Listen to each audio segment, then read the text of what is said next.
कहानी शुरू होती है एक एवरेज जापानी वर्कर ताकारू के साथ जो काम से घर लौट रहा है। वह अपनी मोनोटोनस रूटीन से ऊब कर चेंज इन पेस के लिए टीवी देखने बैठता है।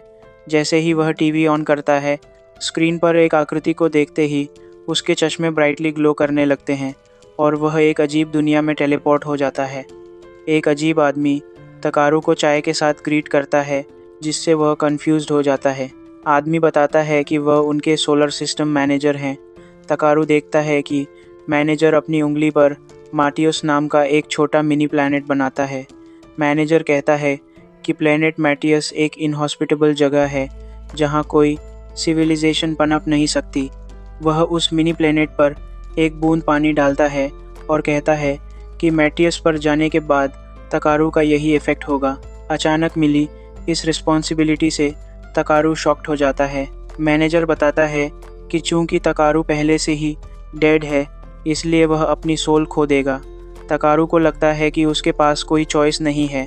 मैनेजर समझाता है कि नई दुनिया में उसकी मदद के लिए उसे स्पेशल पावर्स मिलेंगी।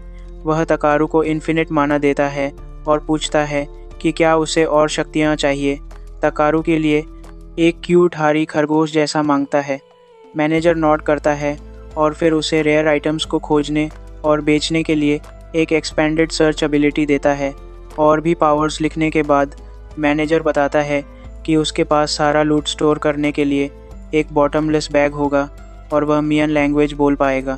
अचानक तकारू का शरीर वैनिश होने लगता है और मैनेजर सोचता है कि उसने शायद उसे भी टू बना दिया। वह तकारू के पार्टनर को देखकर कंसर्न महसूस करता है, लेकिन कहता है कि वह फाइन होगा। तकारू को लगता है कि उसे बुरी तरह से स्कैम्ड किया जा रहा है, लेकिन उसकी विजन फेड्स टू ब्लैक हो जाती है और वह नई दुनिया में प्रवेश कर जाता है। मैटियस पर पहला दिन जल्द ही वह एक हरे भरे लश फॉरेस्ट में एक पेड़ से टिका हुआ जागता है। ऊपर देखने पर तकारू को आसमान में एक विशाल रिंगड प्लैनेट दिखाई देता है। वह और लोगों को खोजने के लिए खड़ा होता है। कुछ देर चलने के बाद तकारू को एक विलेज मिलता है, लेकिन बिना पैसे के वह वरीड होता है। मैनेजर की सर्च एबिलिटी याद करके वह आइटम्स खोजने की कोशिश करता है। कुछ नहीं होता और वह अपनी छड़ी निकाले एक इडियट की तरह दिखता है। यह सोचकर कि उसने स्पेल कास्ट में गड़बड़ कर दी, वह ज़मीन पर स्पेल लिखने की कोशिश करता है। सर्च स्पेल आखिरकार एक्टिवेट हो जाता है और उसके आसपास की कई आइटम्स की लोकेशंस दिखाता है। तकारू उनमें से एक आइटम को स्कैन करता है। पता चलता है कि यह बी ग्रेड नाइट ग्रास है। उसकी रैंक से एक्साइटेड होकर वह घास उठाता है और बाकी आइटम्स लेने के लिए चलता है। हालांकि बाकी सब ई रैंक के होते हैं, जिससे वह डिसअपॉइंटेड हो जाता है।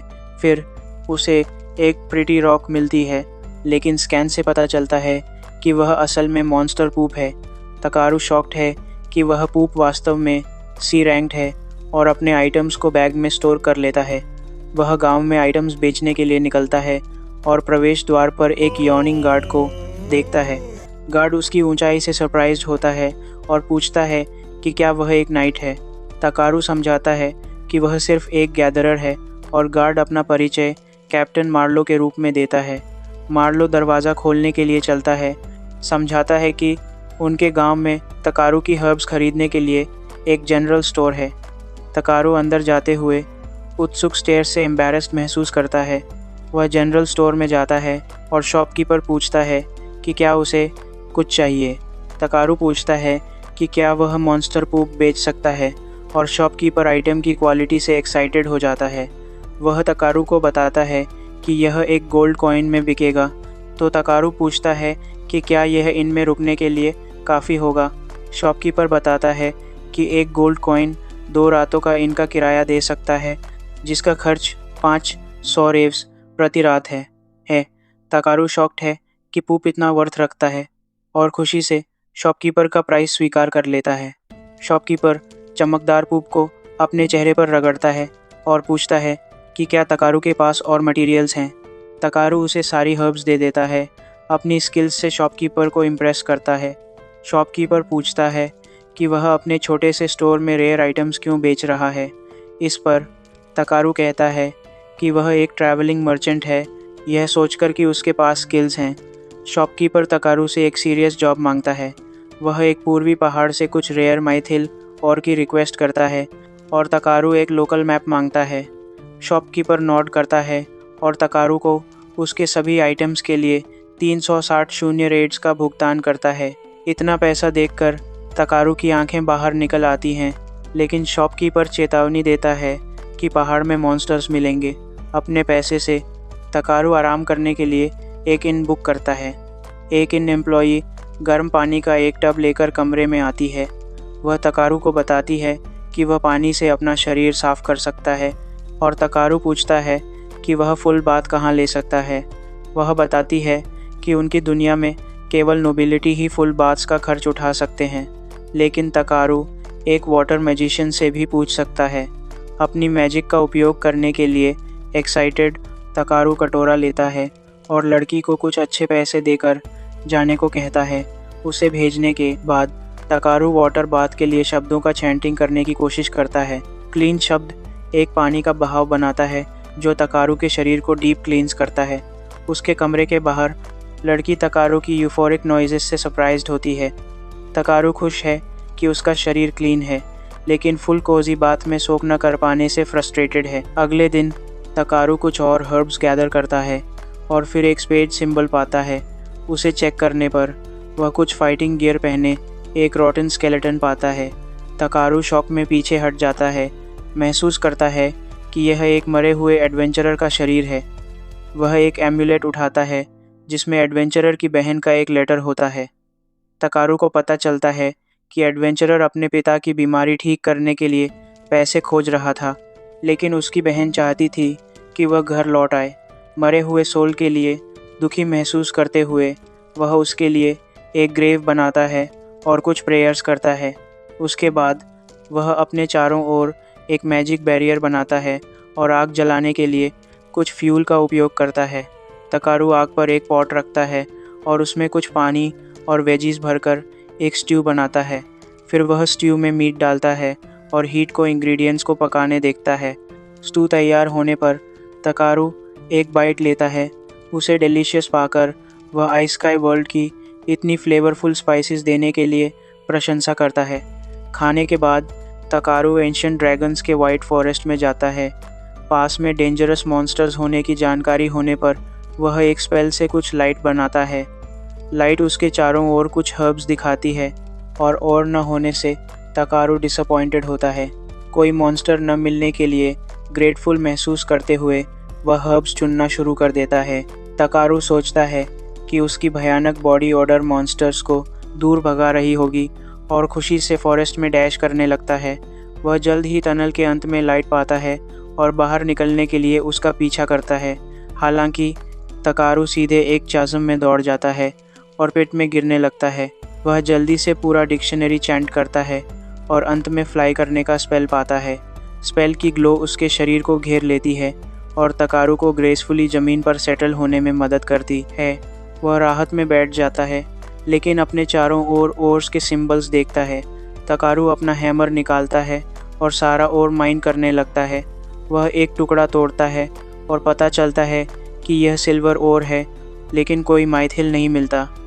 वह फिर से एक सर्च स्पेल का उपयोग करता है और कुछ हिडन ओर पाता है, लेकिन ज़मीन को अपने चारों ओर हिलते हुए महसूस करता है।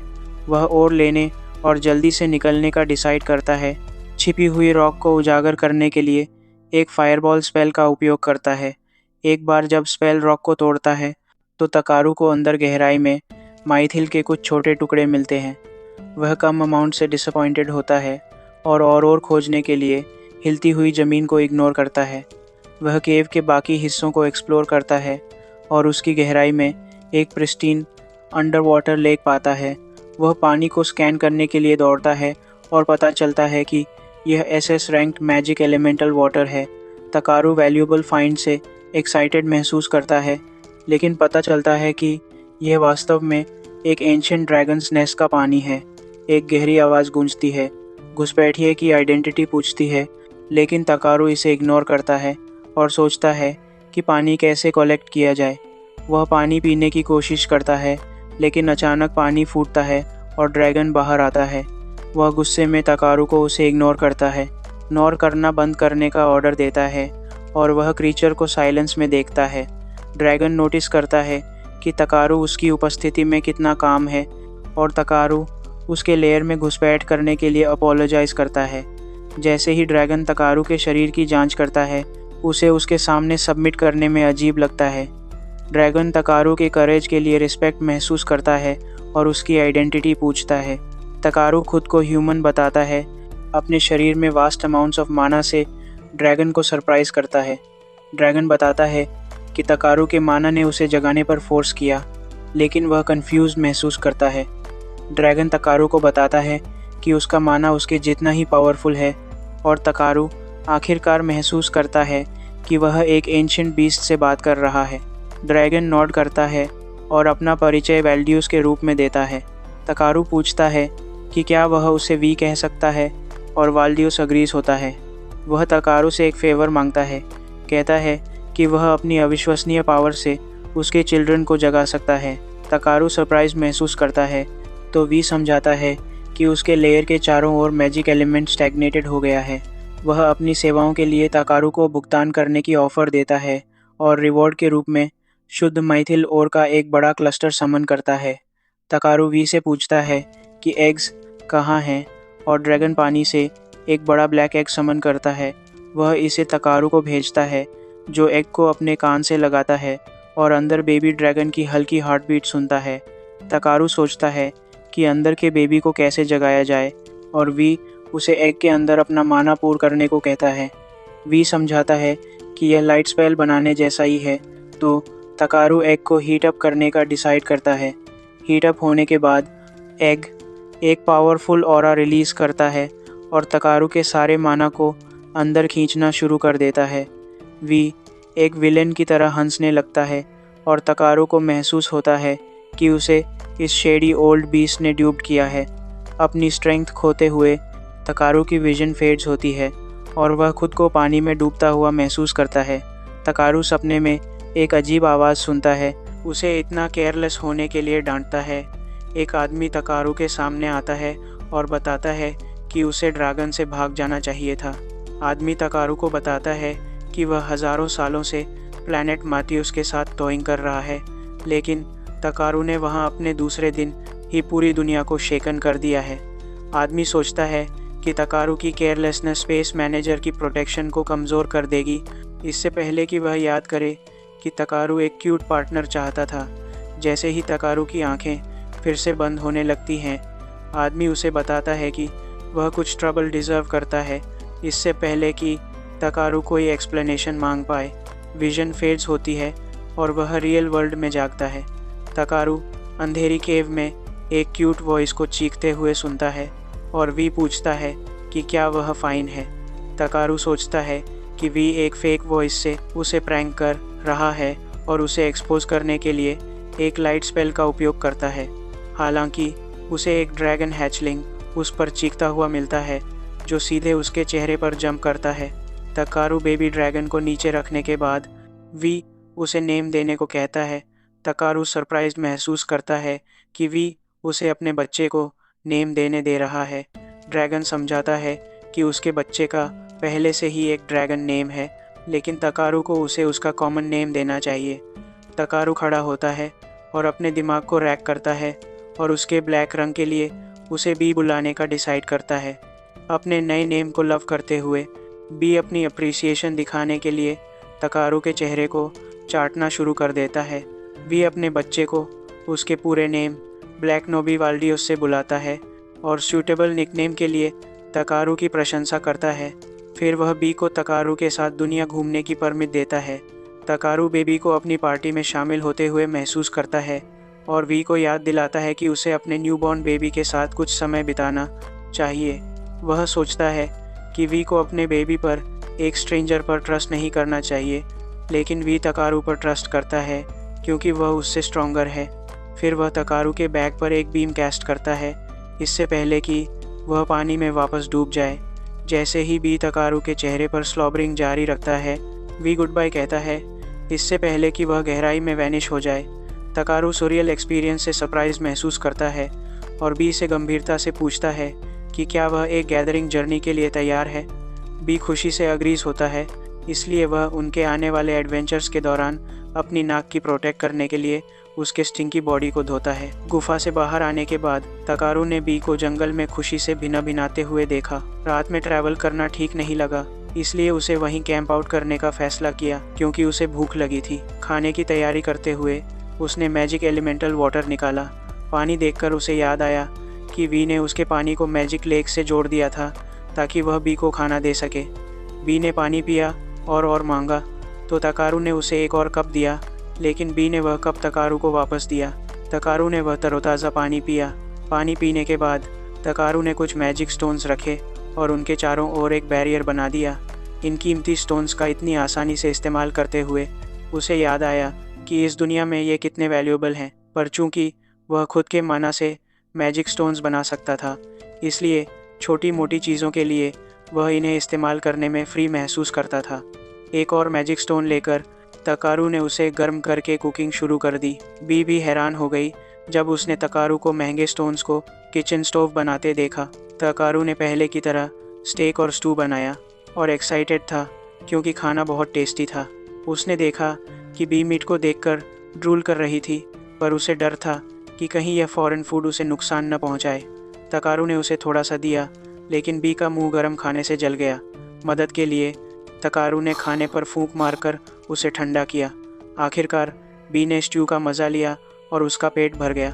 लेटे हुए बेबी ड्रैगन को देखकर तकारू ने सोचा कि वह अपने पिता को छोड़ने पर दुखी क्यों नहीं है।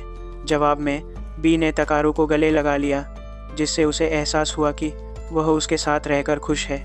तकारू को बी का जवाब पसंद आया और उसने बी के स्टैट्स चेक किए। इतनी कम उम्र में भी बी एक शक्तिशाली बी रैंक पर थी, जिसके पास बहुत सारी शक्तिशाली एलिमेंटल एबिलिटीज़ थी। तकारू को बी के बारे में सीरियस होना पड़ा, पर उसने सोचा कि वह अभी भी एक किड है जिसे सही से पालना होगा। उस आलसी बेबी को देखकर उसने उसे सीरियसली वार्न किया कि वह कुछ भी डेंजरस न करे, भले ही वह कितनी भी स्ट्रांग हो। तकारू ने बी को याद दिलाया कि अगर कुछ गलत हुआ तो उसे वी से डांट पड़ेगी, पर वह उसके बाद पूरी करने से पहले ही सो गई। उसे सोते हुए देखकर तकारू ने सोचा कि क्या स्पेस मैनेजर ने जानबूझकर उसे एक रेप्टाइल पार्टनर दिया है। अगले दिन तकारू दोबारा फॉरेस्ट पहुंचने के लिए एक पहाड़ पर चढ़ा। उसे यह देखकर हैरानी हुई कि दिन के समय फॉरेस्ट कितना पीसफुल लग रहा था। तकारू ने सोचा कि उसे आइस स्काई वर्ल्ड के नियमों के बारे में ज़्यादा चिंता नहीं करनी चाहिए। जब भी खेलने लगी तो तकारू ने बेचने के लिए और हर्ब्स ढूंढने के लिए अपनी सर्च स्किल का इस्तेमाल किया। जैसे ही उसे कुछ नई हर्ब्स मिली, बी डरकर वापस आ गई। तकारू ने मॉन्स्टर्स को ढूंढा और उस इलाके में कई मॉन्स्टर्स को डिटेक्ट किया। पिछली बार के अनुभव को याद करके जब मॉन्स्टर्स उसकी गंध से डर गए थे, तकारू को लगा कि गुफा जाने से उसकी गंध धुल गई है। कुछ मॉन्स्टर लूट पाने की चाह में वह मॉन्स्टर से लड़ने के लिए तैयार हो गया। अचानक एक खूंखार रॉक फैल्कन ने तकारू के पीछे दहाड़ लगाई, लेकिन तकारू को वह उस भयानक बॉल के मुकाबले अडोरेबल लगा। चिड़िया का मीट देखकर तकारू ने उसे KFC में बदलने का फैसला किया। जैसे ही चिड़िया ने तकारू पर चार्ज किया, उसने एक शील्ड बनाई और अटैक करने के लिए कुछ आइस नीडल्स तैयार किए। एक ही अटैक से तकारू ने चिड़िया को चिकन कार्कस में बदल दिया। फिर उसने अपने चारों ओर कुछ सर्पेंट वुल्फ्स को देखा। जैसे ही एक वुल्फ तकारू की ओर दौड़ा, उसने एक स्पीड एनहेंसमेंट एबिलिटी का इस्तेमाल किया और उसके अटैक से बचने के लिए कूद गया। फिर उसने दूसरे स्किल से अपने शरीर को हार्डन किया और वुल्फ की खोपड़ी पर लात मारी। उसे ख़त्म करने के बाद तकारू ने 2 और वुल्फ्स को ख़त्म किया, लेकिन एक चालाक वुल्फ उसके पीछे से आया। हालांकि उसने बाकी वुल्फ्स को ख़त्म करने से पहले उसे आसानी से दूर खदेड़ दिया। तकारू ने सभी मॉन्स्टर मीट और मटेरियल्स को इकट्ठा करना शुरू कर दिया, लेकिन उसे और भी मॉन्स्टर्स पास में दिखाई दिए। अपना पूरा दिन लड़ने में बर्बाद नहीं करना चाहता था। तकारू ने भागने के बारे में सोचा तो बी ने उसे पकड़ लिया और अपने पंख फड़फड़ाने की ज़ोरदार कोशिश की। तकारू को नहीं लगा था कि बी उसे उठाने के लिए काफ़ी स्ट्रांग है, लेकिन उसे हैरानी हुई जब बी ने उसे उठा लिया। बी को आसानी से उड़ने में मदद करने के लिए तकारू ने एक स्पेल से अपना वज़न कम कर लिया और बी उसे लेकर तेज़ी से आसमान में उड़ गई। जैसे ही तकारू को होश आया, बी उसे स्पेस में ले गई तो उसने उसे बताया कि वह बहुत ऊंचा जा रही है। हैरान होकर बेबी ड्रैगन ने तकारू को ज़मीन पर गिरा दिया। जब तकारू उठा तो बी उसका चेहरा चाट रही थी और उसे एहसास हुआ कि बी सच में उसे फॉरेस्ट से बाहर ले आई थी।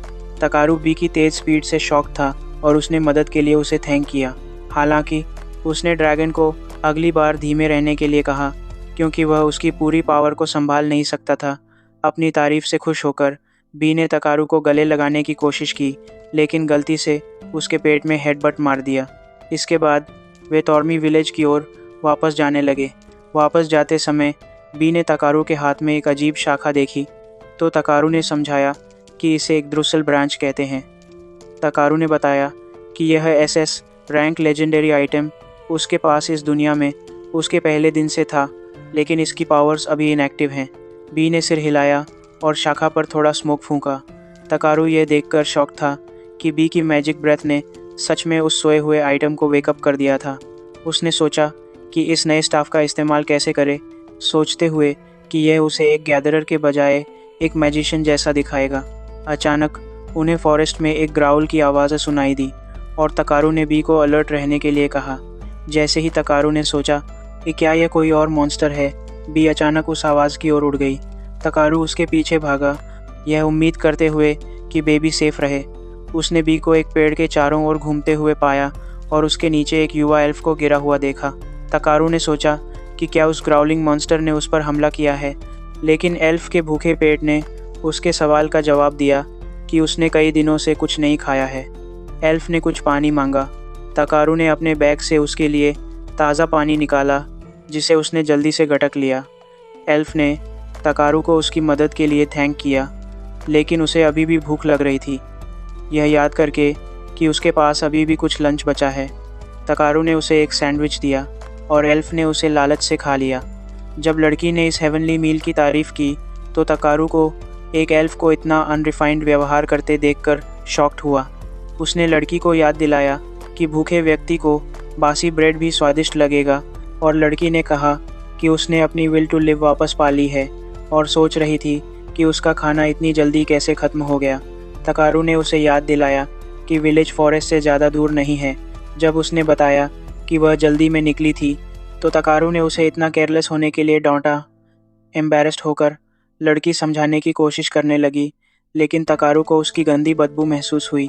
उसे निराशा हुई कि उसे फूलों के बजाय पूप जैसी बदबू आ रही थी और एल्फ लड़की उसकी रूड रिमार्क से ऑफेंडेड हो गई।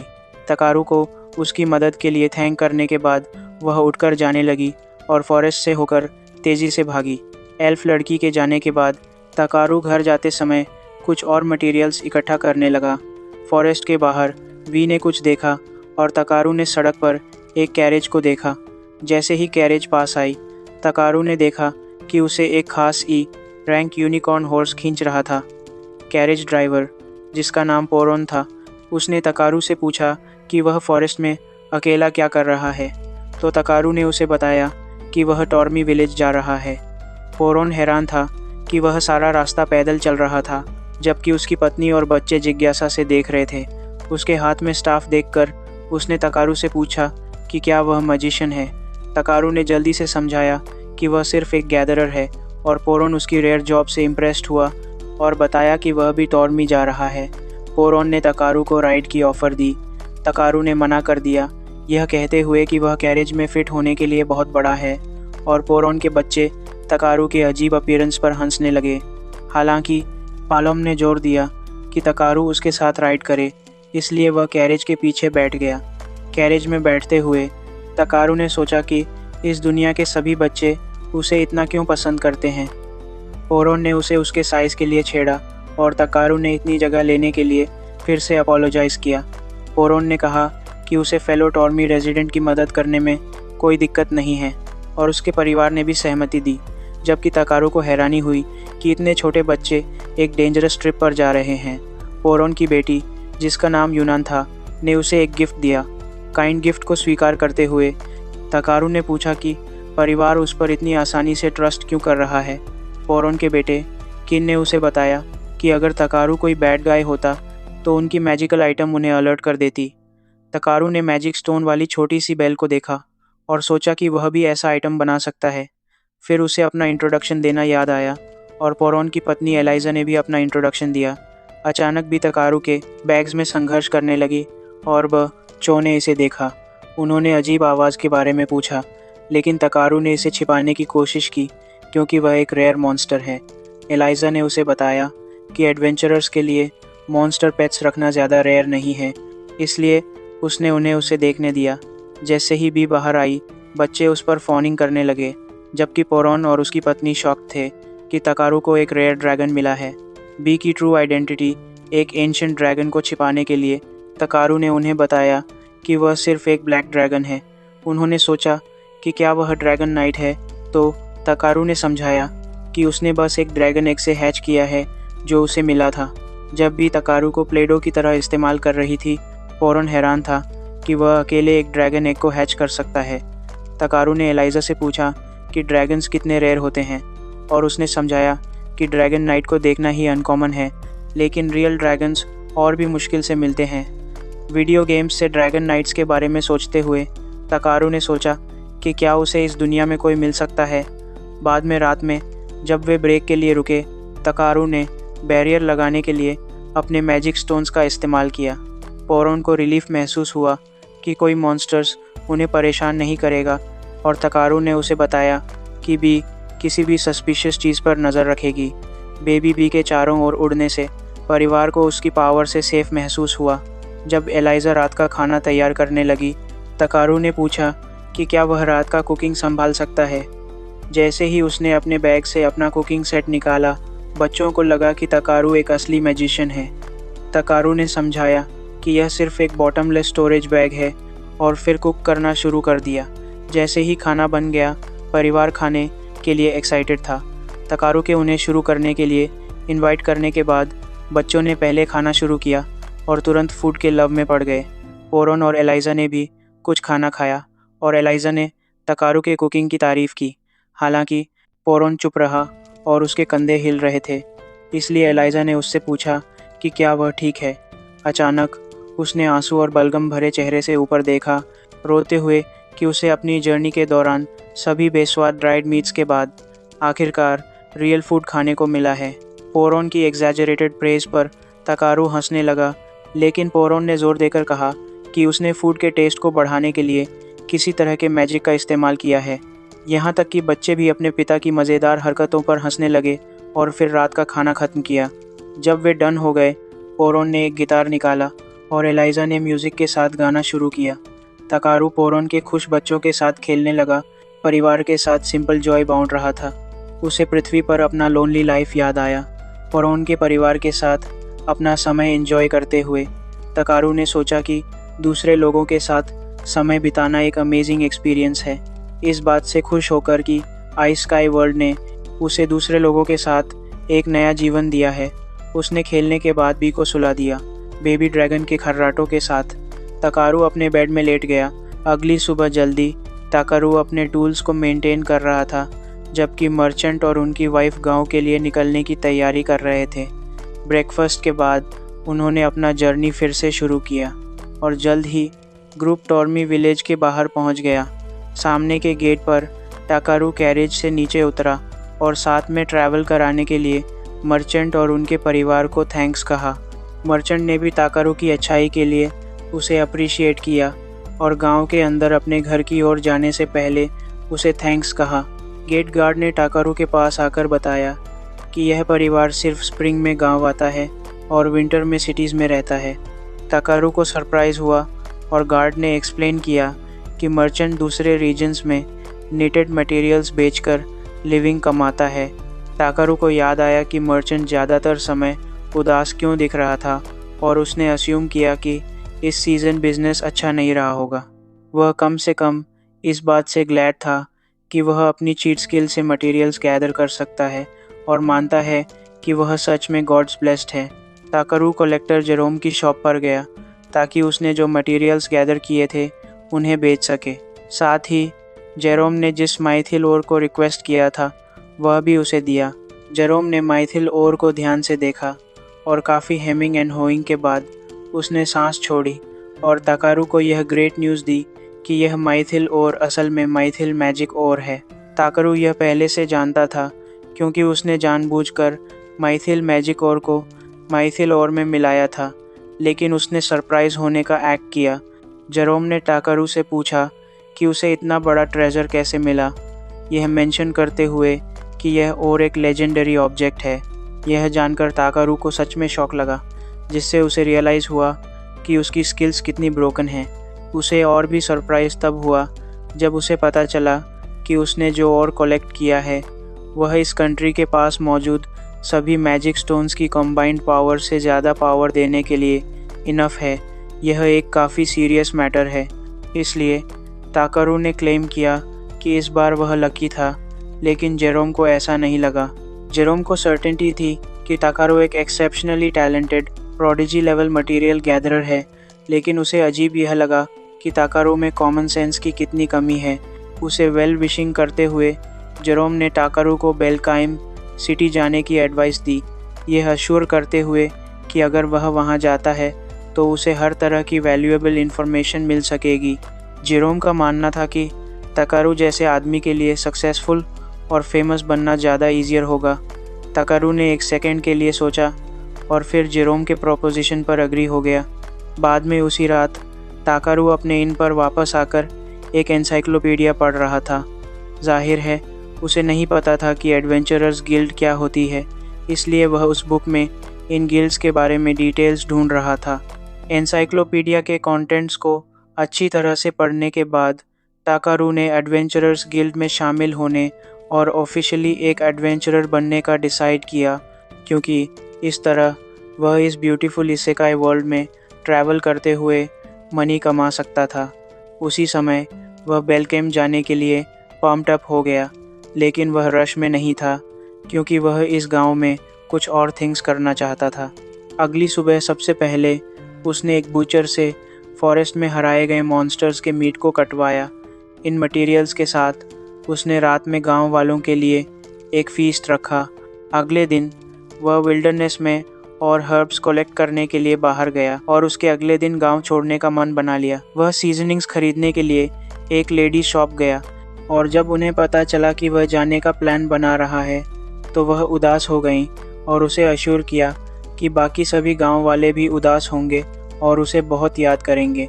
वह जानती थीं कि वह उसे रुकने के लिए फोर्स नहीं कर सकती हैं, इसलिए उन्होंने उसकी जर्नी के लिए उसे बेस्ट विशेस दी और अपने घर के बने फूड रेशंस का एक लॉट पैक कर दिया।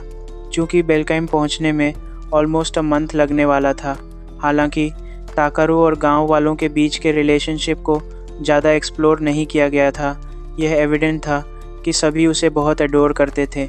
वापस अपने इन पर टाकरू ने रिवील किया कि जेरोम ने माइथिल और नहीं खरीदा, इसलिए वह अभी भी उसके पास है। टाकरू ने सोचा कि उसे इसका क्या करना चाहिए। बी भी डीप थॉट में चला गया, लेकिन यह टाइनी ड्रैगन के लिए टू कॉम्प्लेक्स टॉपिक था, इसलिए उसने इसके बजाय स्लीप करना चुना। टाकरू सोचता रहा और डिसाइड किया कि इस इनवैल्यूएबल आइटम का यूज़ गांव वालों के लिए कुछ यूज़फुल बनाने में करेगा, क्योंकि उन्होंने उसके लिए बहुत कुछ किया है। उसे मैजिक का यूज़ करके माइथिल ओर को एक ऑयल लैंप में इन्फ्यूज़ करने का आइडिया आया और अपने पहले ही ट्राई में उसने सक्सेसफुली वह आइटम बना लिया। बाद में अगली सुबह जल्दी गांव वाले टाकरू को फेयरवेल कहने के लिए गेट के सामने गैदर हुए। उन्होंने उसे अपनी वेल विशेस और प्रेयर्स दी और टाकरू ने इतना काइंड होने के लिए उन्हें थैंक्स कहा। उसने अपने द्वारा बनाया गया मैजिक आइटम बाहर निकाला और गार्ड को सौंप दिया, यह स्टेट करते हुए कि यह मैजिक आइटम गांव को एक बैरियर में एनवेलप कर देगा जो इल इंटेंशंस वाले लोगों को एंटर करने से रोकेगा। यह आइडिया तब आया जब टाकरू ने मर्चेंट फैमिली के पास मौजूद मैजिक बेल को देखा था। यह एक ग्रेट मैजिकल आर्टिफैक्ट था, इसीलिए गांव वाले इसे फ्री में लेने में हेजिटेट कर रहे थे, लेकिन टाकरू ने इंसिस्ट किया, यह कहते हुए कि यह जगह उसका घर है और वह चाहता है कि यहाँ के लोग तब तक सेफ रहें जब तक वह फ्यूचर में किसी दिन वापस नहीं आता। किसी भी केस में टाकरू एक और सेकंड नहीं रुका, क्योंकि सब इमोशनल हो रहे थे और वह लिटरली अपने कंपेनियन बी के साथ गांव से डैश कर गया। जैसे ही वे एक साथ बेल्काइम की ओर जर्नी करते हैं, वह नोटिस किए बिना नहीं रह सका कि रोड कितना पीसफुल और काम है। खैर, उसने जिंक्स कर दिया, क्योंकि जैसे ही वह इसका मेंशन करता है, वह अपने सामने एक जायंट क्रीचर देखता है। बिना किसी फियर के उसने क्रीचर क्या है ये चेक करने के लिए अपना स्कैन यूज़ किया और रियलाइज़ किया कि यह एक जायंट क्रैब है। जब उसने फिर से स्कैन रिज़ल्ट देखा तो उसने देखा कि क्रीचर एडिबल है और इससे वह और भी एक्साइटेड हो गया। उसने खुद को हार्डन कर लिया, क्रीचर पर अटैक करने के लिए रेडी। लेकिन इससे पहले कि वह अपनी स्ट्राइक लॉन्च करता, बी ने पहले अटैक किया। बी ऊंचाई पर उड़ा और इतनी लाउड एक एको रिलीज़ की कि वह क्रैब के कानों में फट गई, जिससे वह इंस्टेंटली मर गया। ताकरू शॉक्ड रह गया। उसे नहीं पता था कि बी के पास उस तरह की स्किल थी। जैसे ही वह क्रीचर को लेने की तैयारी करता है, कुछ और क्रैब्स दूरी से बाहर निकल आते हैं। उसने अस्यूम किया कि यह इजी होगा क्योंकि क्रैब्स केवल साइडवेज चलते हैं। उसे शॉक लगा, ये सीधे उसकी ओर चार्ज करने लगे। लकीली बी ने उसे टाइम पर पकड़ लिया और ऊपर की ओर उड़ गया क्योंकि क्रैब्स एक दूसरे से टकरा गए। कोलिजन से 2 क्रैब्स मर गए और उसने आखिरी वाले को मारने के लिए सेट आउट किया। अपनी स्टिक का यूज़ करते हुए उसने फाइनल ब्लो दिया।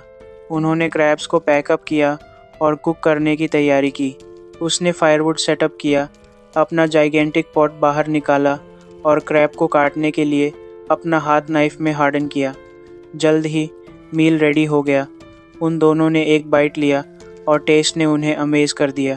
बी की ओर मुस्कुराते हुए ताकरू ने उसे रीएश्योर किया कि वे एक साथ ट्रैवल करते रहेंगे, स्ट्रेंज क्रीचर्स का हंट करेंगे और गुड मील्स का एंजॉय करेंगे। कई दिनों के ट्रैवलिंग के बाद उन्हें आखिरकार दूरी पर एक जायंट वॉल दिखाई दी। वॉल इतनी टॉल थी कि इस पर चढ़ना ऑलमोस्ट इम्पॉसिबल था और ताकरू इस साइड से अमेज था। बेल्काइम सिटी को अल्जेरियो किंगडम में सिटी ऑफ कॉमर्स के रूप में जाना जाता है। यह एडवेंचरर्स के लिए एक छोटी सी गैदरिंग प्लेस के रूप में शुरू हुआ था, लेकिन अब यह एक्सपीरियंस्ड फाइटर से भरी एक मिड साइज सिटी में ग्रो हो गया है। उसने अपना स्कैन चेक किया और डिस्कवर किया कि बेल्काइम में किंगडम की सबसे बड़ी एडवेंचरर्स गिल्ड है, जिसने उसे और भी एक्साइट कर दिया। जैसे ही वह वॉल के करीब आया, उसने एक लंबी क्यू नोटिस की। सिटी में एंटर करने से पहले हर किसी को स्कैन किया जा रहा था। वह लाइन में शामिल हो गया और ऑब्जर्व किया कि दूसरे लोग नॉर्मल बैग्स ले जा रहे थे।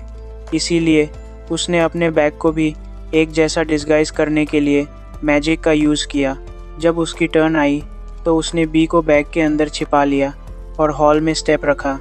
गार्ड ने उसका बैग इंस्पेक्ट किया, लेकिन कुछ भी सस्पिशियस नहीं मिला। गार्ड ने उसका ऑक्यूपेशन पूछा और उसने रिप्लाई किया कि वह एक गैदरर है। गार्ड ने अस्यूम किया कि वह अपना गुड्स बेचने आया है, लेकिन टाकरू ने एक्सप्लेन किया कि वह गिल्ड में शामिल होना चाहता है। उसके गोल के बावजूद गार्ड को अभी भी उस पर एक अवाल का यूज़ करना पड़ा, एक आइटम जो सिटी को सेफ रखने के लिए एक व्यक्ति के इंटेंशंस और माइंडसेट को रिवील करता है। गार्ड ने उसे स्कैन किया और देखा कि टाकरू कोई थ्रेट नहीं है। क्यूरियस होकर टाकरू ने सोचा कि जब लोग उसके स्टैट्स चेक करते हैं तो उन्हें वास्तव में क्या दिखाई देता है। उसने एवल को स्कैन किया और रियलाइज़ किया कि उसके अपने स्टैट्स एवरेज दिखते हैं। वह ब्लू के रूप में भी अपीयर होता है। उसे रिलीफ मिला कि गॉड्स ने उसे जो डिवाइन स्किल्स दी हैं वे ह्यूमन आइज़ को शो अप नहीं होती हैं। हालांकि गार्ड ने कुछ अनयूजुअल नोटिस किया, ड्रैगन्स ब्लेसिंग, और उसके बारे में पूछा। टैकरू ने बी को रिलीज़ किया, यह एक्सप्लेन करते हुए कि वह उसका पेट है जो ड्रैगन की तरफ से एक गिफ्ट है। गार्ड को इसमें कोई प्रॉब्लम नहीं मिली, लेकिन पूछा कि क्या कोई मार्क है जो शो करे कि बी सच में उसी का है। तकारू ने प्रूफ के तौर पर एक बैंगल का यूज़ किया जो उसे एक बार सिटी के बच्चों से मिला था। गार्ड ने नोट किया, लेकिन कहा कि वह फिर भी ड्रैगन की प्रेजेंस के बारे में मेयर को इन्फॉर्म करेगा। टाकारू को इससे कोई इशू नहीं था। गार्ड ने फिर उसे गिल्ड का डायरेक्शंस दिया। बाहर स्टेप रखते ही तकारू की आंखें सामने के लाइवली सीन पर वाइडन हो गईं। उसने चारों ओर देखा जब तक उसे एक बड़ी रेक्टेंगुलर बिल्डिंग नहीं दिखी, द गिल्ड। अंदर वह लॉस्ट दिखा जब तक कि आरियाना नाम की एक लेडी ने अप्रोच करके उसका वेलकम नहीं किया। उसने उसे गिल्ड से इंट्रोड्यूस कराया। आरियाना ने उसे बैठाया और रजिस्ट्रेशन फॉर्म बाहर निकाला। हालांकि वह स्थानीय लैंग्वेज पढ़ और बोल सकता था, लेकिन उसे यकीन नहीं था कि वह इसे लिख सकता है या नहीं। लकीली जब वह अपनी लैंग्वेज में लिखता है तो वर्ड्स ऑटोमेटिकली बेल्काइम की स्क्रिप्ट में ट्रांसफॉर्म हो जाते हैं, जिससे वह एक्साइटेड हो गया अपने फॉर्म में। उसने लिखा कि वह एक गैदरर है जो एक एडवेंचरर बनना चाहता है। आरियाना ने पूछा कि क्या उसने पहले कभी फ़ाइट किया है, और उसने उन क्रिएचर्स की लिस्ट दी जिनका उसने सामना किया था। कंफर्म करने के लिए उसने प्रूफ मांगा, इसीलिए उसने वह जायंट क्रैब बाहर निकाला जिसे उसने पहले मारा था। यह साइट एरियाना को टेरिफाई कर देती है और वह बोल्ट करके दूसरे एडवेंचरर्स को अलर्ट करती है। उनमें से एक ने टाकरू को स्कैन किया ताकि वह चेक कर सके कि वह डेंजरस है या नहीं। आदमी ने एक्सप्लेन किया कि टाकरू ब्लू के रूप में शो होता है, जिसका मतलब हार्मलेस है। टाकरू ने पूछा कि इसका क्या मतलब है, और आदमी ने क्लैरिफाई किया कि एवल की रीडिंग के अनुसार ब्लू सेफ्टी इंडिकेट करता है। यह अस्यूम करते हुए कि टाकरू क्रैब शेल्स बेचना चाहता है, आदमी ने आरियाना को रेज्यूम करने के लिए कहा, लेकिन टाकरू ने एक्सप्लेन किया कि वह एक एडवेंचरर के रूप में रजिस्टर कर रहा है और क्रैब खाने की प्लान बना रहा है। सभी शॉक दिखे। उन्हें यह भी नहीं पता था कि क्रैब्स एडिबल होते हैं। यही बात उन्हें बताती है कि वह कितना स्ट्रांग होगा। जब पूछा गया कि क्या वह किसी के साथ आया है, तो टाकरू ने बी को इंट्रोड्यूस किया। किसी को पेट के रूप में ड्रैगन के साथ देखकर सभी और भी स्टन हो गए। एक आदमी ने तो उसे अपनी पार्टी में शामिल होने के लिए इनवाइट भी किया, लेकिन टाकरू ने उसे इग्नोर कर दिया। वह बस ग्लैड था कि उसने सिटी में एक इम्प्रेशन बनाया है और मानता है कि वह यहाँ ग्रेट करेगा। जब उसका रजिस्ट्रेशन कंप्लीट हो गया तो आरियाना ने उसे उसका टैग सौंपा, एक रैंक एफ एडवेंचरर्स बैज। उसने इसे प्राउडली पहना, यह नोटिस करते हुए कि यह बी की रिस्ट पर मौजूद बैंगल जैसा दिखता है। एक साथ उन्होंने अपने टैग्स को बम्प किया और मुस्कुराए। बेल्काइम की बसलिंग सिटी में उनके लिए इंतज़ार कर रहे एडवेंचर्स के लिए एक्साइटेड। कुछ समय बाद टाकरू को उस सड़ी हुई वॉरियर कॉर्प्स के परिवार का पता चल जाता है, जिसे उसने टॉर्मी विलेज के पास जंगल में खोजा था। वह वॉरियर का सामान परिवार को सौंप देता है। जब वे उन चीज़ों को देखते हैं तो वे रोने लगते हैं, क्योंकि यह सब उनके लिए न्यूज़ थी। टाकरू देखता है कि पूरा परिवार मालनोरिश्ड और सिक लग रहा है, और उसे गार्ड से मिली जानकारी याद आती है। सिटी में एंटर करते समय उसने वॉरियर के बारे में पूछा था, जिसका नाम बेल रिया था, जो उसे उसके सामान में मिले लेटर से पता चला था। गार्ड ने बताया था कि बेल रिया अपने पिता के लिए मेडिसिन खरीदने के क्वेस्ट पर गया था, लेकिन कभी वापस नहीं आया।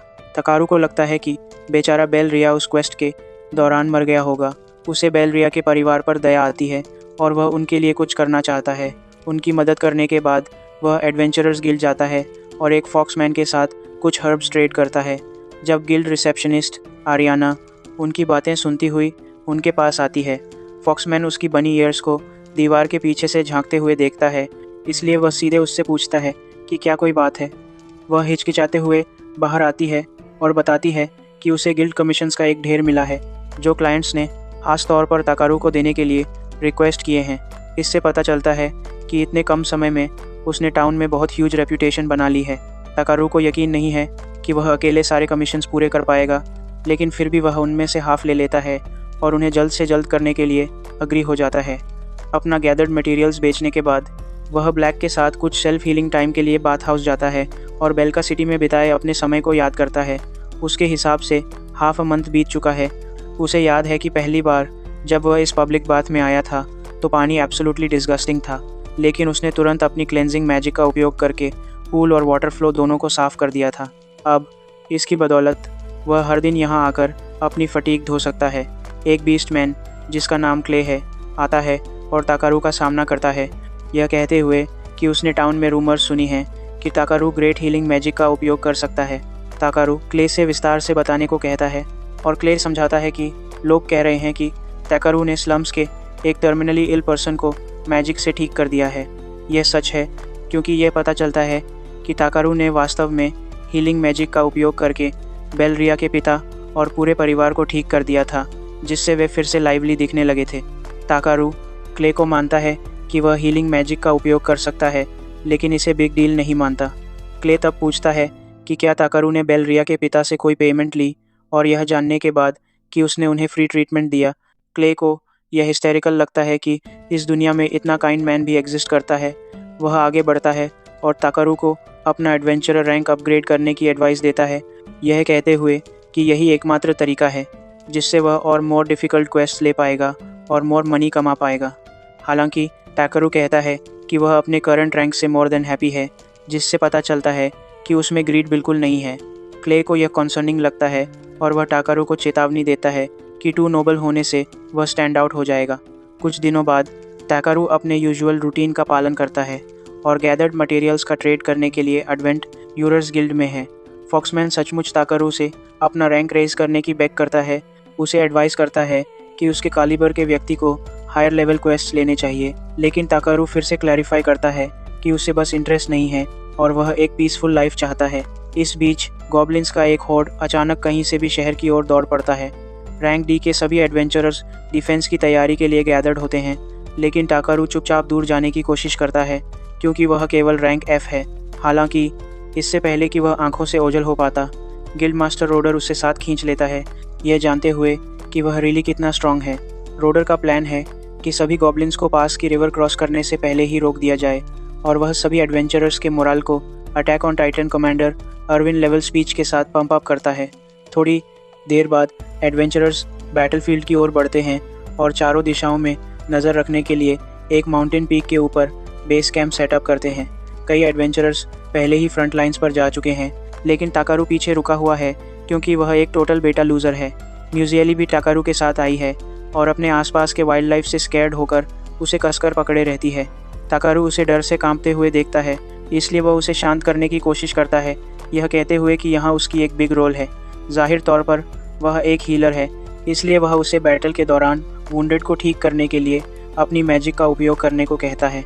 वह उससे कहता है कि अननोन से डरने में कोई शेम नहीं है, लेकिन पीपल के रूप में उन्हें सर्वाइव करने के लिए अपने फियर्स का सामना करना होगा और अननोन के सामने खड़े होना होगा। ताकारू के शब्द म्यूजियली के स्पिरिट्स को उठाते हैं और वह अपकमिंग बैटल में हीलिंग नर्स के रूप में काम करने के लिए पहले से कहीं अधिक डिटर्मिन्ड हो जाती है।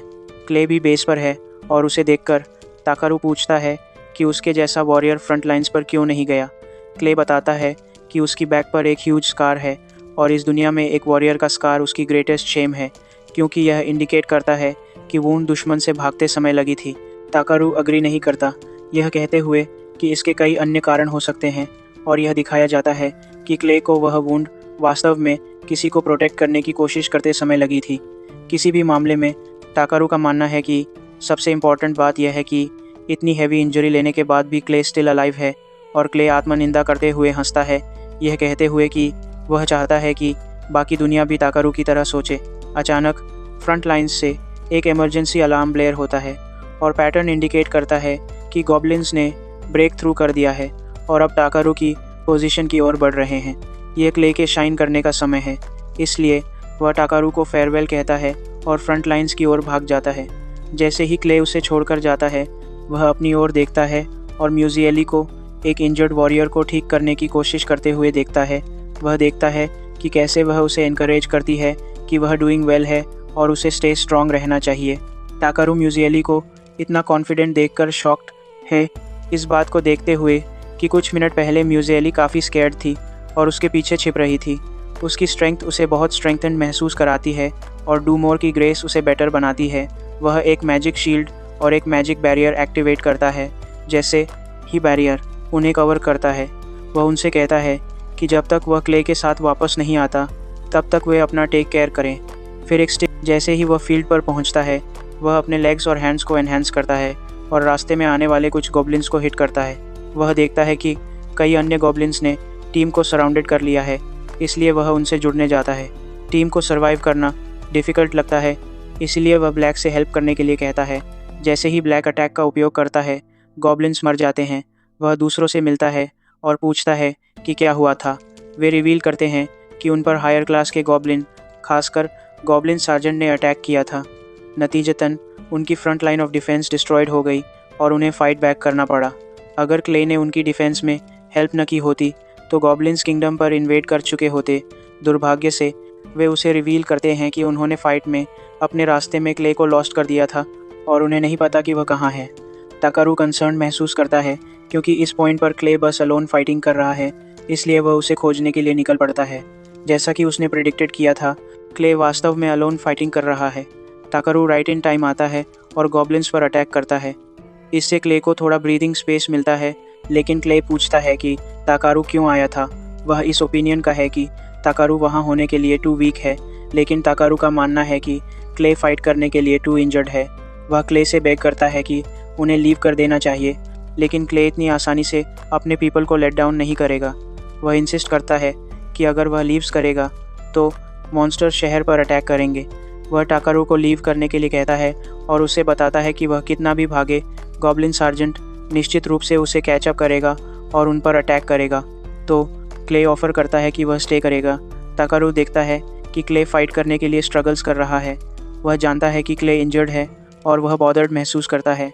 वह क्ले को होल ठीक करना चाहता है, लेकिन इसका मतलब क्ले की बैक पर लगी इंजरीज़ को भी ठीक करना होगा। इसलिए वह क्ले से पूछता है कि क्या इंजरीज़ का कोई मीनिंग है और क्या वे किसी रीज़न से वहाँ हैं। क्ले रिवील करता है कि इंजरी का कोई सब्सटेंस नहीं है, यह सिर्फ उसकी स्टुपिडिटी का एक प्रूफ है। यह देखकर कि इसका कोई यूज़ नहीं है, ताकारू ब्लैक से मॉन्स्टर्स के साथ हेल्प करने और उन्हें स्लो डाउन करने के लिए कहता है। फिर वह अपने बैग में वाटर मैजिक एलिमेंट निकालता है और क्ले पर उसे पोर करता है ताकि उसके बॉडी को कम्प्लीटली रिजुविनेट किया जा सके। क्ले ऐसा दिखता है जैसे उसे समझ नहीं आ रहा कि वह क्या कर रहा है। वह बहुत स्ट्रांग महसूस करता है और उसके अंदर फायर है। वह मुड़कर ताकारू को देखता है और पूछता है कि ताकारू ने उसके साथ क्या किया है। ताकारू के लिए उसे ट्रूथ बताना इम्पॉसिबल लगता है, इसलिए वह बस कहता है कि उसने उसे हील्ड किया है। खैर, जो क्ले महसूस करता है वह हीलिंग से कहीं ज़्यादा है। हालांकि जिस चीज़ का वे सामना कर रहे हैं वह मोर इम्पॉर्टेंट है, इसलिए क्ले फाइट का सामना करता है। न्यू फाउंड एनर्जी के साथ क्ले एक ग्रेट फॉर्म में चला जाता है और अपने क्लॉस से वह गॉब्लिन्स को 2 हिस्सों में ब्रेक कर देता है और वे विन करते हैं। जैसे ही क्ले फाइटिंग जारी रखता है, ताकारू ने जो किया था उसे देखने वाले अदर एडवेंचरर्स में से एक उससे मिलने आता है। वह पूछता है कि ताकारू ने क्ले के साथ क्या किया था और ताकारू फिर से अपने काम को अंडरमाइंस करता है और दावा करता है कि उसने केवल माइनर हीलिंग की है। एडवेंचरर को उस पर बिलीव नहीं होता। वह उससे पूछता है कि वह कौन है और ताकारू दावा करता है कि वह सिर्फ एक एफ रैंक्ड एडवेंचरर है जो बस उनकी हेल्प करना चाहता है। एडवेंचरर को उस पर बिलीव नहीं होता और वह बहुत सस्पिशियस महसूस करता है। हालांकि चूंकि ताकारू ने उस दिन उनकी बहुत हेल्प की थी, वह डाउट्स नहीं दिखा सकता, इसीलिए वह ताकारू ने जो कहा है उसे एक्सेप्ट करने का डिसाइड करता है। वह उस दिन उन्हें सेविंग के लिए ताकारू की अप्रिशिएट्स करता है और उसे बताता है कि गिल्ड उसे रिवॉर्डिंग करने में अपना बेस्ट करेगी। ताकारू अपने इन में वापस आता है और अस्यूम्स करता है कि चीज़ें रिमेनिंग द सेम हैं। हालांकि उसकी पीस फिर से डिस्टर्ब्ड हो जाती है जब क्ले पूरी तरह से रिकवर्स हो जाता है और उससे मिलने आता है। क्ले भी जानता है कि ताकारू ने उसके साथ जो किया था वह नॉर्मल नहीं है, इसीलिए वह ताकारू से पूछता है कि ताकारू ने उस पर क्या यूज़ किया था। खुद का डिफेंड करने की कोशिश करते हुए ताकारू कहता है कि उसने उसे वाटर एलिमेंट से हील्ड किया। वह रिवील करता है कि उसे वाटर कहाँ से मिला था और उसे बताता है कि यह एंशिएंट ड्रैगन से है। वह क्ले को उस ड्रैगन के बारे में भी बताता है जो ब्लैक की मदर है। क्ले उस पर बिलीव करता है और पूछता है कि ताकारू ने उस पर उस तरह के ग्रेट एलिमेंट का उपयोग क्यों किया था। ताकारू को नहीं लगता कि यह बहुत इम्पॉर्टेंट है।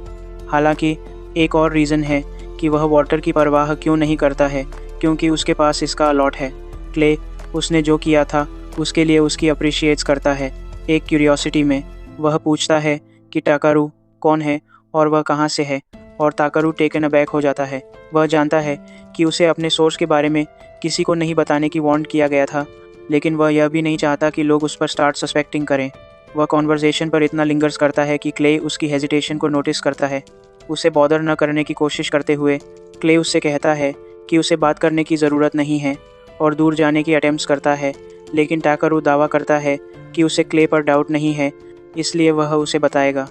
वह क्ले को बताता है कि वह अनदर वर्ल्ड से है, ठीक वैसे ही जैसे जब लोग मरते हैं और वे रीइंकारनेट होते हैं, जैसा कि आप असूम कर सकते हैं। क्ले को ताकारू पर बिलीव नहीं होता। वह एडमिट्स करता है कि यह एक जोक है और इसे शेक्स ऑफ करता है। क्ले रिवील करता है कि जो ताकारू ने उस पर यूज़ किया था वह इतना ग्रेट था कि वह एक ड्रैगनवुड में चेंज्ड हो गया था। एक ड्रैगन लिजर्डमैन की एंशिएंट लीनिएज है, इसलिए जब वह एक ड्रैगनवुड में चेंज्ड हुआ तो उसने पावर का ओवरफ्लो महसूस किया, जिसे वह कॉम्प्रिहेंड नहीं कर सका। उसे लगभग लगा कि वह गो ओवरबोर्ड होने वाला है और कुछ बैड करेगा। रिगार्डलेस, वह बहुत ग्लैड है कि उसे यह महसूस करने का फील मिला कि एक एंशिएंट ड्रैगन यूट होना कैसा लगता है। एक नॉनशलांट मैनर में ताकारू उससे पूछता है कि क्या वह बैक टू नॉर्मल है। वह क्लेम्स करता है कि हाँ, और ताकारू उसे एडवाइस करता है कि उसे उस तरह के फॉर्म में रहने की गेट यूज्ड हो जाना चाहिए ताकि वह अपनी पावर को बेटर कंट्रोल कर सके। क्ले उसे इंक्विजिटिवली देखता है, क्लेमिंग करता है कि वह हमेशा चीज़ों के साथ इतना नॉनशलांट रहता है और यही वह बात है जो वह हमेशा उसे बताना चाहता था। क्ले उसे छोड़कर शहर में आउटसाइड जाता है। वह बबलिंग सिटी को देखता है और वह बिल्कुल वैसा ही है जैसा वह एक सिटी के होने की एक्सपेक्ट कर सकता है। जैसे ही वह चलता है, वह एक वेपन स्टोर देखता है। वह वहाँ रुकता है क्योंकि वह कुछ बाय करना चाहता है।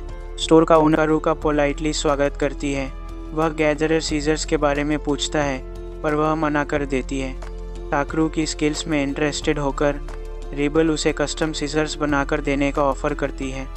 वह बताती है कि उसका बॉस ग्रालास एक ग्रेट ब्लैकस्मिथ है पर वह अच्छे पेमेंट के लिए काम करेगा। ताकारू उससे मिलना चाहता है तो रिबल उसे अंदर ले जाती है। वहाँ ताकारू बहुत से ब्लैकस्मिथ्स को स्वॉर्ड्स पर हैमरिंग करते देखता है। रिबल फिर उसे अपने बॉस के कमरे में ले जाती है। ग्रालास, जो एक ड्वार्फ है, ताकारू को देखकर इंटरेस्टेड हो जाता है जब रिबल बताती है कि वह फेमस गैदरर है। रिबल यह भी सोचती है कि वे ताकारू की एबिलिटीज़ का इस्तेमाल एक स्पेशल स्वॉर्ड के लिए रेयर इड्रा और गैदर करने के लिए कर सकते हैं, जिसे एक स्वॉर्ड टूर्नामेंट में इस्तेमाल किया जाएगा। ग्रालास खतरनाक रूही माइन में ताकारू को माइनिंग के लिए भेजने से मना कर देता है क्योंकि वहाँ डेंजरस डीमंस हैं। ताकारू डीमंस का नाम सुनकर क्यूरियस हो जाता है। ग्रालास की अच्छी बातों से रिबल हार मान लेती है, लेकिन ताकारू और खोजने का ऑफ़र देता है अगर वे उसे रिवॉर्ड के तौर पर सीजर्स बना कर दें। वह एक बी रैंक मॉन्स्टर का क्रैब्स क्लॉ निकालकर ग्रालास को स्टॉनिश्ड कर देता है। ताकारू कहता है कि वह आसानी से माइंस एक्सप्लोर कर सकता है।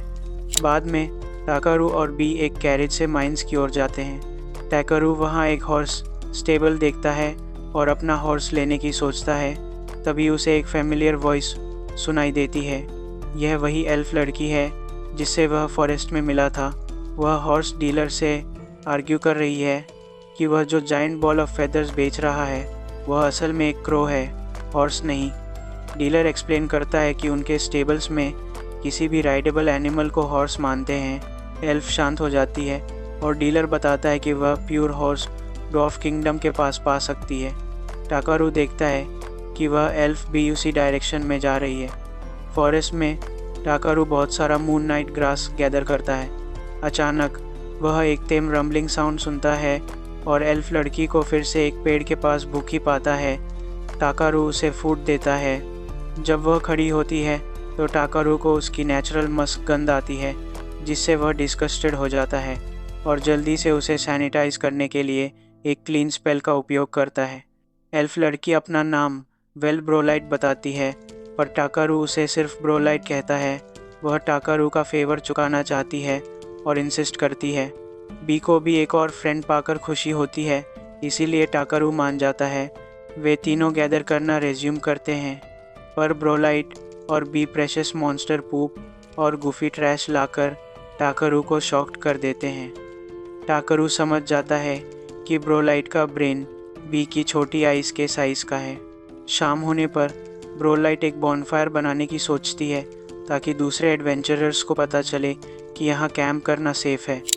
वह एक बड़ा सा लॉग अपने शोल्डर पर लाती है और उसे अपने डैगर्स से चंक्स में काट देती है। ताकारू उसकी ब्रूट स्ट्रेंथ से इम्प्रेस्ड होता है और उसके डैगर्स के स्टैट्स चेक करता है। वह शॉक्ड होता है कि वे रैंक्ड आर्टिफैक्ट्स हैं, जिससे पता चलता है कि ब्रोलाइट एक नोबल एल्फ ब्लड लाइन से है। ताकारू उनके लिए डिलीशियस मील बनाता है। ब्रोलाइट उसे खाकर कॉम्प्लीमेंट करती है। वह ताकारू से माइंस के बारे में पूछती है। वह बताती है कि वह अपनी छोटी बहन लुडाकारा के लिए एक ब्यूटीफुल वाइट पेगासस ढूंढ रही है। ब्रोलाइट फ्री में खाना खाने के पेमेंट के रूप में ताकारू की बॉडीगार्ड बनने का ऑफ़र स्वीकार कर लेती है, यह सोचकर कि यह उनकी फेट है। पर ताकारू को 30 मिनट बाद ही रिग्रेट होता है जब वह बी के साथ एक जैक हैमर से भी ब्यादा दौर से स्नोर करने लगती है। अगली सुबह वे ड्वार्फ किंगडम की ओर रिवर ब्रिज से जाते हैं। ड्वार्फ सिटी में वे एक नाइस रेस्टोरेंट में डाइन करते हैं। टाकरू को मीट रोल्स बहुत पसंद आते हैं। ब्रोलाइट बताती है कि उसके फ्रेंड ने भी फूड की तारीफ की थी और वह फ्रेंड एक लिजर्ड मैन है। टाकरू को क्ले की याद आती है और ब्रोलाइट बताती है कि उसका फ्रेंड स्टाल्फास एम्पायर द्वारा होली ड्रैगन नाइट के टाइटल से अवॉर्डेड है। यह टाइटल सुनकर टाकरू को लगता है कि वह उसी के बारे में बात कर रही है। तभी पास की टेबल से क्ले बोलता है। टाकरू शॉक्ड होता है कि लिजर्ड मैन यहाँ है। क्ले उसे बेलकैम को बिना बताए जाने के लिए डांटता है। टाकरू बताता है कि वह रूही माइन में ओरेस माइन करने जा रहा है ताकि उसे मास्टर ब्लैकस्मिथ से नाइस सीजर्स मिल सके। क्ले टाकरू के साथ मिशन पर जाने का डिसाइड करता है। वह ब्रोलाइट का कोवर्कर बनकर टाकरू का बॉडीगार्ड बनने के लिए एग्री हो जाता है। टाकरू को लगता है कि उसे इन स्ट्रेंज मिसफिट्स को साथ लाने का रिग्रेट होगा। अगले दिन वे ड्वार्वन किंगडम सिटी पहुंचते हैं। बॉर्डर गार्ड क्ले को पहचान कर उन्हें अंदर इनवाइट करता है, जिससे टाकरू की ग्रुप को स्पेशल ट्रीटमेंट मिलती है। क्ले बताता है कि किंगडम में उसका एक अच्छा फ्रेंड है। गार्ड उन्हें एक जाइगेंटिक अंडरग्राउंड सिटी में ले जाता है। गार्ड क्ले को बताता है कि ड्वार्फ किंग उससे मिलना चाहता है। क्ले एक्ट करता है जैसे उसका ड्वार्फ से कोई रिलेशन नहीं है, पर गार्ड बताता है कि क्ले ने थंडर किंग जेंगहुम से उनकी रेस को बचाकर उनका हीरो बन गया था। पैलेस में टाकरू खुद को इंट्रोड्यूस करता है। किंग उसे फॉर्मेलिटी के बिना सीधे अपनी बात बताने को कहता है। टाकरू ग्रालस का लेटर ऑफ रिकमेंडेशन दिखाता है और रूही माइंस एक्सप्लोर करने की परमिशन मांगता है। किंग डीमंस के बारे में वार्न करता है, पर क्ले और ब्रोलाइट टाकरू को गार्ड करने की गारंटी देते हैं। किंग रिक्वेस्ट अप्रूव कर देता है और उन्हें डीमंस के आने के पीछे की ट्रूथ जानने का ऑर्डर देता है। टाकरू कंफ्यूज्ड है, पर उसे इस फेच क्वेस्ट में शामिल होने के लिए फोर्स किया जाता है। माइंस के एंट्रेंस पर ड्वार्वन गिल्ड्स रिसेप्शनिस्ट जाम्बो उनका स्वागत करता है और उन्हें टनल्स से गाइड करने की एक्सप्लेन करता है। टाकरू लाइट स्पेल से एरिया को इल्यूमिनेट करता है और जाम्बो से मिली मैप को डुप्लीकेट करता है, जिससे सब सरप्राइज्ड होते हैं। अपनी सर्च एबिलिटी का इस्तेमाल करने पर उसे बस क्रूड आयरन और दिखता है। बी पास के एक मॉन्स्टर के बारे में अलर्ट करता है। टाकरू एक डिटेक्शन स्पेल का उपयोग करता है और ग्लोइंग आइज का एक जोड़ा देखता है। जब डीमन स्पाइडर्स का एक स्वॉर्म बाहर निकलता है तो क्ले पहले स्पाइडर को अपने स्पीयर से स्टैब करता है। टाकरू एक स्लो मोशन स्पेल से दूसरे को स्टॉप करता है, जिससे ब्रोलाइट को उसे रिप अपार्ट करने का चांस मिलता है। वे लोअर लेवल पर पहुंचते हैं, जहां टाकरू को इल्ड्रा और स्पास में डिटेक्ट होते हैं। एक डेड एंड पर रुककर वह जाम्बो से डिग करने की परमिशन मांगता है। टाकरू फायरबॉल से पूरी वॉल को उड़ा देता है, जिससे हाई क्वालिटी इलाइट और का एक क्लस्टर सामने आता है। वह डिसअपॉइंटेड होता है कि यह इड्रा नहीं है, पर जाम्बो चिल्लाता है कि इल्ड्राइट तो आईडी से भी ज़्यादा वैल्यूएबल है। टाकरू स्कैन करके पता लगाता है कि वे ए रैंक मटेरियल हैं। तभी बी टाकरू को वार्न करता है, जिससे वह सीरियस हो जाता है। तेज लाउड फुटस्टेप्स सुनकर जाम्बो को रियलाइज़ होता है कि डीमंस ने उन्हें ढूंढ लिया है। जब क्रीचर अपना क्रैबी फेस दिखाता है तो टाकरू और बी इस डिलीशियस सी फूड का एक और टेस्ट लेने के लिए एक्साइटेड हो जाते हैं। टाकरू और बी एक और डिलीशियस सी फूड का स्वाद लेने के लिए एक्साइटेड हैं। उन दोनों को मॉन्स्टर खाने की उत्साहित योजना बनाते देख क्ले टाकरू और बी को सीरियस होने के लिए याद दिलाता है। वह उन्हें बताता है कि यह केकड़ा एक डेंजरस या रैंक मॉन्स्टर है, इसीलिए वे इसे मजाक की तरह नहीं ले सकते। हालांकि टाकरू अभी भी उसे पीछे हटने के लिए कहता है। अपना खुद का खाना शिकार करना चाहता है। जैसे ही मॉन्स्टर उस पर हमला करता है, वह बी को कवर करने के लिए कहता है, जबकि वह अपना मुंह बनाता है। टाकरू अपनी एबिलिटीज़ को बढ़ाने के लिए अपने शरीर पर एक क्विक एंड हार्डन स्पेल का उपयोग करता है, इससे पहले कि वह केकड़े की ओर भागे। क्ले और ब्रोलाइट को लगता है कि केकड़ा उसे निगल जाएगा, लेकिन बी एक स्क्रीचिंग साउंड वेव का उपयोग करता है जो मॉन्स्टर को स्टन कर देता है। टाकरू इस चांस का फ़ायदा उठाता है और कूदकर अपने स्टाफ से केकड़े के सिर पर मारता है, लेकिन वह उसे अपने पिंसर से झटक देता है। फिर टाकरू एक अटैक से क्विकली डॉज करता है, इससे पहले कि वो एक शीश कबाब बन जाए, और बी आइस मैजिक का उपयोग करके केकड़े के एक पैर को फ्रीज कर देता है। जैसे ही केकड़ा हिलने के लिए संघर्ष करता है, टाकरू अपने स्कैन स्पेल का उपयोग करके उसके शरीर पर वीक पॉइंट्स को आइडेंटिफाई करता है। वीक स्पॉट्स को आइडेंटिफाई करने के बाद वह उसके कठोर खोल को भेदने के लिए आइस नीडल्स का एक गुच्छा समन करता है। जैसे ही वह आइस नीडल्स को रिलीज़ करता है, वे केकड़े के शरीर में लॉन्च हो जाती हैं और पूरी चीज़ को एक आइस स्कल्पचर में फ्रीज कर देती हैं। जब टाकरू मरे हुए केकड़े को अपना रिस्पेक्ट देता है, क्ले आश्चर्य करता है कि वह अपनी टीम के बजाय अकेले क्यों लड़ रहा है। टाकरू उससे अपोलोजाइज़ करता है और एक्सप्लेन करता है कि वह बस डर गया था कि वे बहुत ज़ोर से अटैक करेंगे और उनका प्रेशियस मीट डिस्ट्रॉय कर देंगे। क्ले सरप्राइज्ड है कि वह शुरू से ही मॉन्स्टर को कुक करने की योजना बना रहा था, लेकिन टाकरू को याद दिलाता है कि उसे उसका बॉडीगार्ड होना चाहिए। टाकरू उसे बताता है कि वह बस चीज़ों को ईजियर बनाने की कोशिश कर रहा था क्योंकि उसे केकड़ों से निपटने में अधिक एक्सपीरियंस्ड है। लेकिन क्ले कहता है कि उन्हें एक अनप्रिडिक्टेबल एनवायरनमेंट में इतना एक्साइटेड नहीं होना चाहिए, यह कहते हुए कि वह और ब्रोलाइट टाकरू की इच्छाओं के अगेंस्ट नहीं जाएंगे। क्ले उससे सबकी सेफ्टी के लिए उन पर रिलाई करने के लिए कहता है। फाइनली टाकरू अपनी मिस्टेक एडमिट करता है और अपोलोजाइज़ करता है। इसीलिए क्ले उसका शोल्डर पैड करता है और उसे केकड़े का मीट कलेक्ट करने के लिए कहता है। मॉन्स्टर मीट कलेक्ट करने के बाद टाकरू एरिया में मौजूद सभी मैजिक और को भी उठा लेता है। हालांकि उसे पास के एरियाज़ में कुछ और ट्रेजर महसूस होता है और वह जाम्बो को बताता है कि ड्वार्फ्स भविष्य में इसे माइन कर सकते हैं। जैसे ही ड्वार्फ रोता है और टाकरू को उसकी ग्रेट हेल्प के लिए थैंक्स कहता है, वह सोचता है कि क्या वह फाइनली दुनिया में वे चेंजेस ला रहा है जिसके बारे में स्पेस मैनेजर ने कहा था। फिर ब्रोलाइट और क्ले वापस जाने लगते हैं। इसीलिए टाकरू सोचता है कि वह जो चाहता है वह करता रहेगा जब तक कि चेंजेस उसके आसपास के लोगों के लिए अच्छे हैं। ड्वार्फ सिटी में वापस जाने के बाद टाकरू किंग को इन्फॉर्म करता है कि उसने मॉन्स्टर को डिफीट कर दिया है।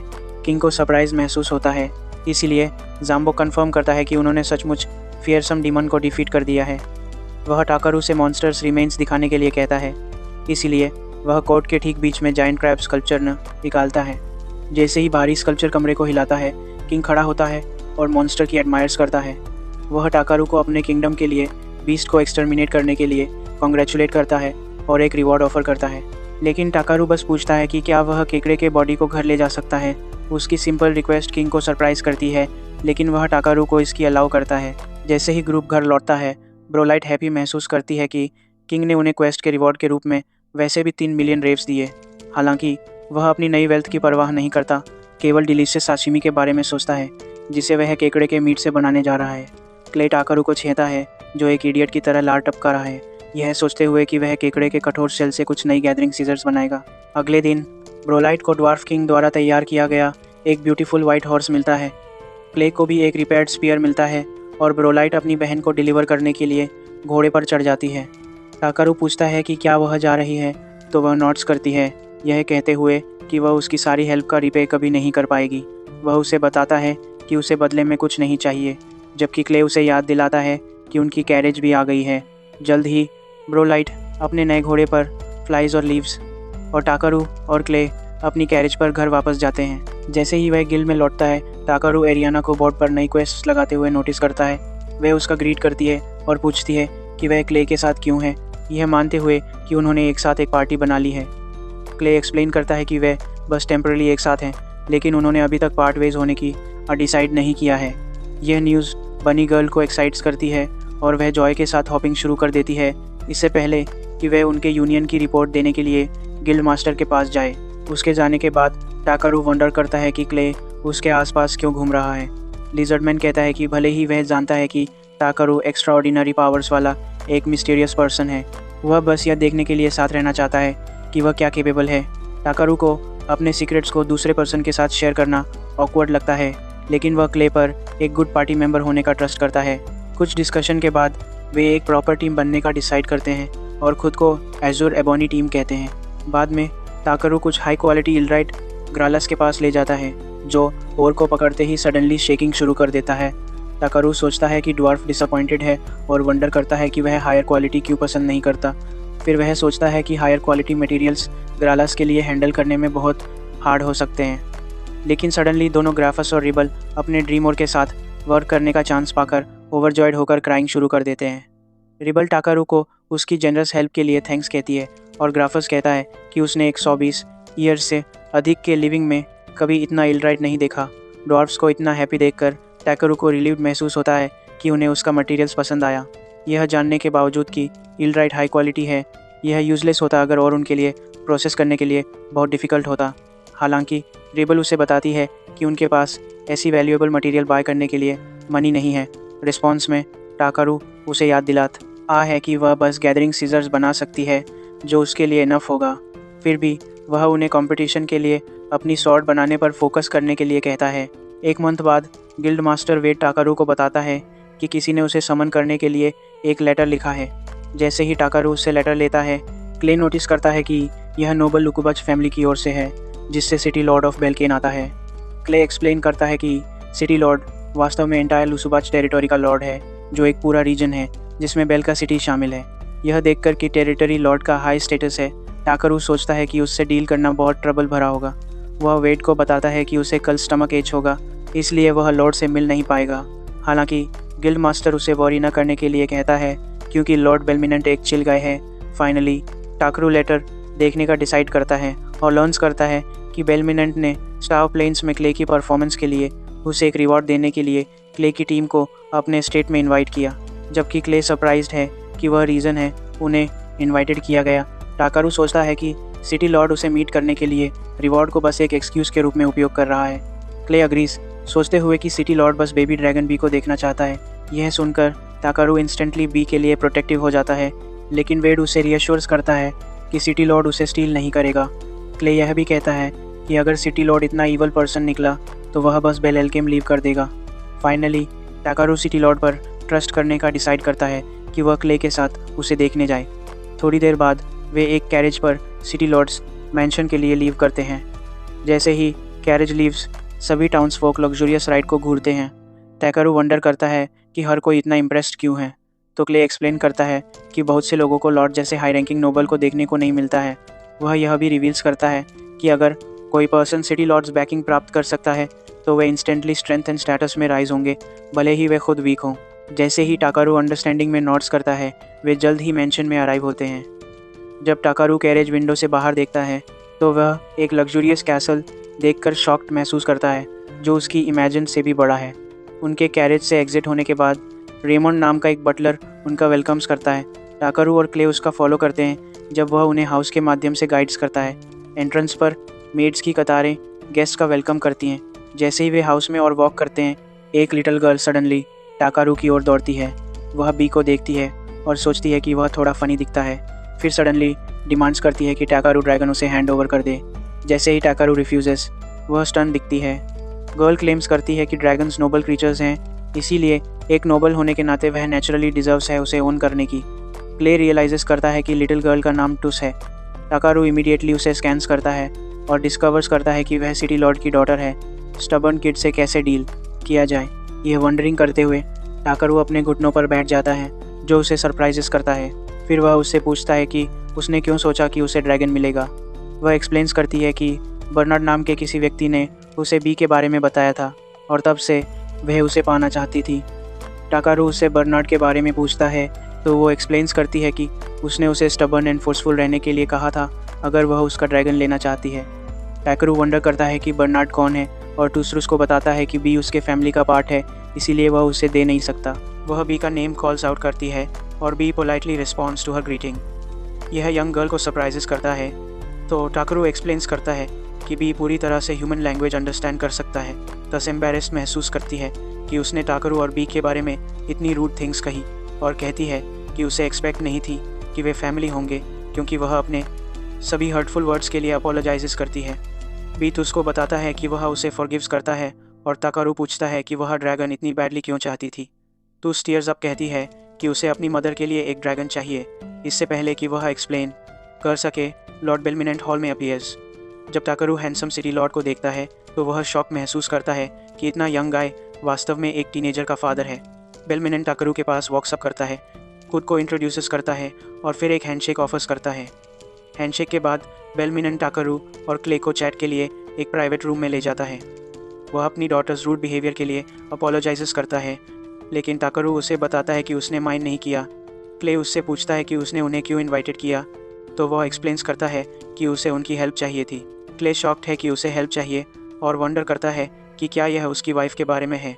बेलमिनेंट नॉड्स और क्ले टाकारू को बताता है कि उसकी वाइफ मुलेतिया पिछले 6 मंथ से इलनेस के कारण बेडरिडन रही है।